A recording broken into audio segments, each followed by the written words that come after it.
Hello বন্ধুরা, দেখো আমি আজকে চিলি পনির করছি। কিভাবে করি তোমরা দেখো। আমি প্রথমে পনিরটাকে সোয়া সস দিয়ে মাখিয়ে রেখে দিয়েছিলাম একটু, তারপর এটা আমি হালকা করে ফ্রাই করে নিয়েছি।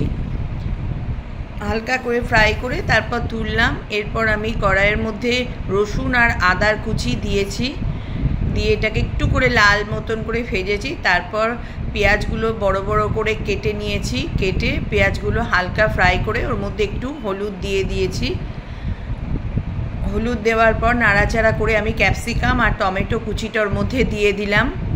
দিয়ে নাড়াচাড়া করে এর মধ্যে আমি একটু গ্রিন চিলি দেব একটু ঝালের জন্য। তারপর আমি নুন দিলাম, নুন দিয়ে একটু নেড়ে চেড়ে এর মধ্যে আমি সব রকম সস দিয়ে দিয়েছি, soya sauce, green chilli sauce, red chilli sauce, সব কিছু দিয়ে ভালো করে নেড়ে চেড়ে আমি অল্প একটু জল দিয়ে দিয়েছিলাম।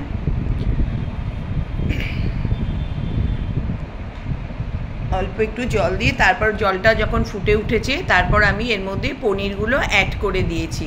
পনিরগুলো দেবার পর একটু পনিরগুলো যখন ফুটে উঠেছে ঝোলটা, তখন আমি কর্নফ্লাওয়ার গুলে এর মধ্যে আমি মিশিয়ে দিয়েছি। এবার কর্নফ্লাওয়ার দেওয়ার পর ভালো করে নেড়ে চেড়ে স্বাদটা ঠিক রাখার জন্য এর মধ্যে আমি একটু চিনি দিয়ে দিয়েছিলাম, যাতে স্বাদটা ঠিকঠাক থাকে। তারপরে হয়ে এসেছে দেখো। তারপর আমি এর মধ্যে ছোট ছোট করে পেঁয়াজ পাতা কেটে এর মধ্যে আমি দিয়ে দিয়েছি। আমার দেখো চিলি পনির রেডি হয়ে গেছে। কেমন হয়েছে দেখে বন্ধুরা